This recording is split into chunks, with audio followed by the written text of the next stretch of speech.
Thermal camera yang tu memang mahal bang, dan dia fungsinya hanya satu saja, thermal camera. Yang ini thermal camera dan juga multimeter, dua dalam satu bang. Kalau abang beli, abang dapat beg ni, kabel dengan kabel charger. Dia bukan pakai bateri, rechargeable. Ni charge guna type C bang tu. Abang nampak belakang tu. Harga dia tak sampai 400, dalam 3 lebih tak silap saya. Abang boleh tengok dekat beg kuning tu bang. Cara nak guna dia macam mana bang? Sekarang ni kita ada aircon inverter. Ini Panasonic lama bang Apa benda yang kita akan check? Kita akan check dia punya cooling coil. Cooling coil indoor ni full coil ke tak full coil? Okey, abang tengok cara nak pakai. Okey, kita on. Yang ini untuk kita guna multimeter. Ini kita guna thermal camera. Yang ni tekan lama sikit. Okey, lepas tu abang boleh adjust lagi dia punya color. Kita tengok 20 darjah Celsius. Ni abang tengok yang bawah ni. 20. So kita punya indoor full coil. Dengan adanya thermal camera ni bang, abang boleh check apa lagi bang? Ni.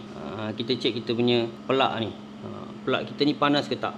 Suhu dia sekarang ni dalam 34-35 darjah Celsius. Tu normal. Lepas tu kita check dia punya kabel. Kalau abang nak tukar lagi dia punya warna dia, boleh. Ni.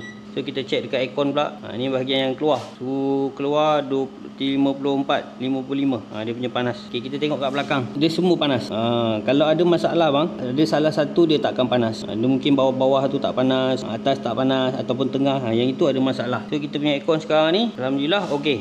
Kita tengok gas kita 52, 51, superheat 8.9. So tak ada masalah. Kita punya gas okey. Ini 50 lebih 52 ni tak ada masalah ni. Ni tak ada masalah, kita jangan risau. So dengan adanya alat ni macam ni bang, senang kita nak buat kerja troubleshoot. Mana nak dapatkan ni? Tengok beg kuning. Mantap kau.